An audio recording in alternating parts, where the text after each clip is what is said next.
Raise your hands over here. Kenny's got a question. Dustin, this gentleman here. Go ahead. Hey, Jimmy. Kenny Bruce with SceneDaily.com. The fact that you guys aren't practicing at night here and yet the races run at night, does that impact the quality of the event any, or have you guys done this enough that it's not an issue?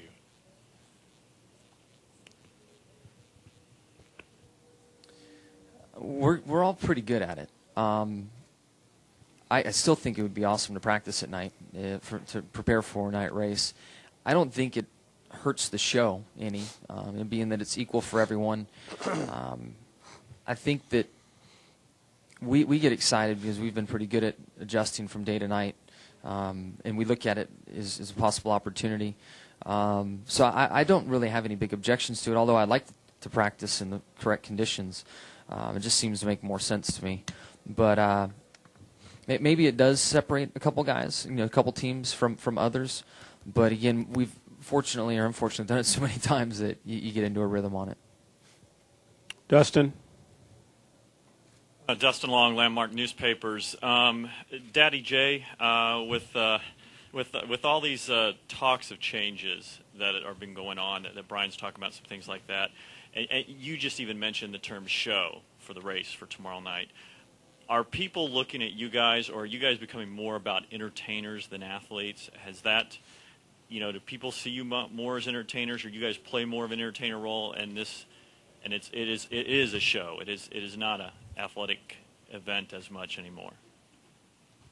Yeah, I think some drivers are really good at playing into that persona and putting on a great show with being witty and aggressive on track, and maybe find that with the relaxed rules, there's some opportunities there to express themselves and to do the witty things that they do. I mean, I've seen some pretty comical things. I know we all have the last few months that have gone on.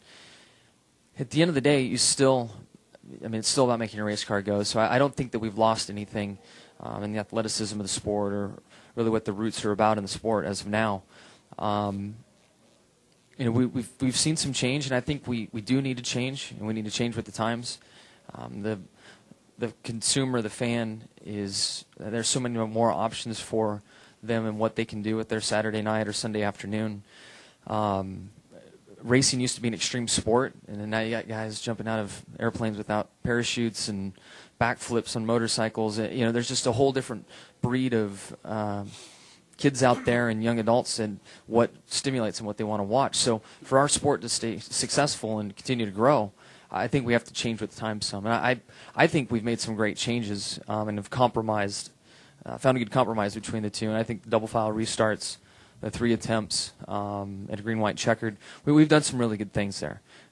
Some of the real wild off-the-wall stuff that's been thrown around, I think we got to be careful and not get too far away from what our sport has done, especially overnight. I mean, I guess as we keep making small changes, we can see if it's impacting our viewing audience and keeping people involved.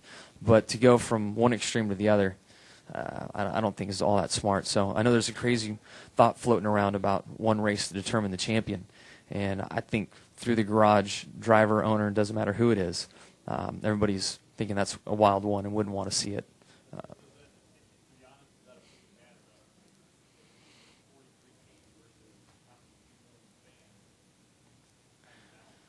Yeah, that's a tough question. I mean, we put our faith in Mike Helton and Brian France and John Darby and the team of folks and the head offices to balance that out.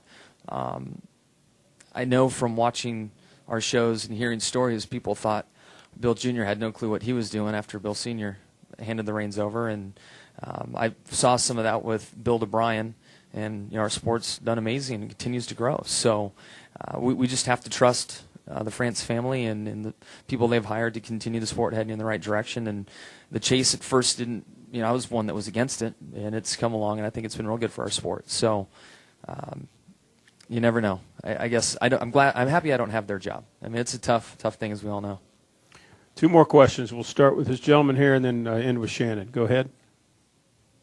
Hi, Jimmy. First, congratulations to you and your wife. Nick from the Daily News in West Bend, Wisconsin. A couple weeks ago, I talked with Jason Knauss, Chad's brother, during a late model race, and he talked a lot about how their dad was really instrumental in their development and mechanic and maintenance on a race car.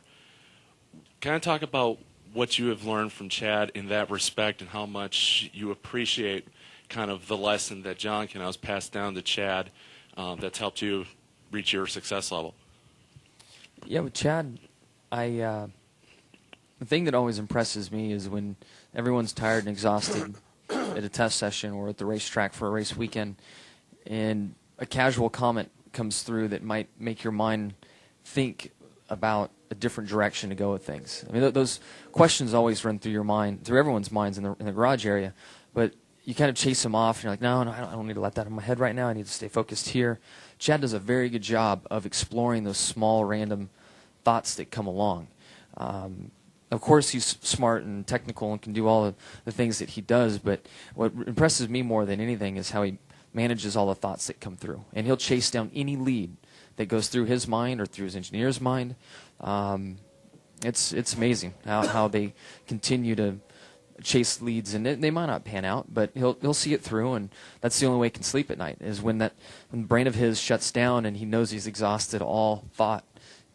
Then he can finally go to sleep at night. So, and I'll get a text from him all hours of the morning. You know, got it, figured it out, we're good. Like, cool, I'll see you in the morning when I wake up and I've slept in and I'm having breakfast and coffee, and I get this text that's been on my phone for a while. I'm like, wow, glad he figured it out. I'm in good hands. Final question. Go ahead, Shannon. Not really a question. We're going to have a little fun with you. Some of the other members of the media and I were a little bored earlier. So we came up with a list of top 5 names for the baby just to help you out. Congratulations, by the way. Welcome to the club. Number 1, if you win this weekend, Joliet Johnson. Could be a good one. Chevy Chase Johnson. Wonder where that came Possibly. from, Nancy. Yeah. Baby J-Lo's.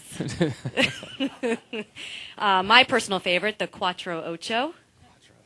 And We need to move south. then plain and simple, Chad. Chad, no, God, no. I say that name enough, and there's only one ugly face that comes up in my mind when I think of that name. So, Well, congratulations. you got it. Okay, thank you all very much. Jimmie, thank you. Congratulations to you and your family, and good luck this weekend. Thank you.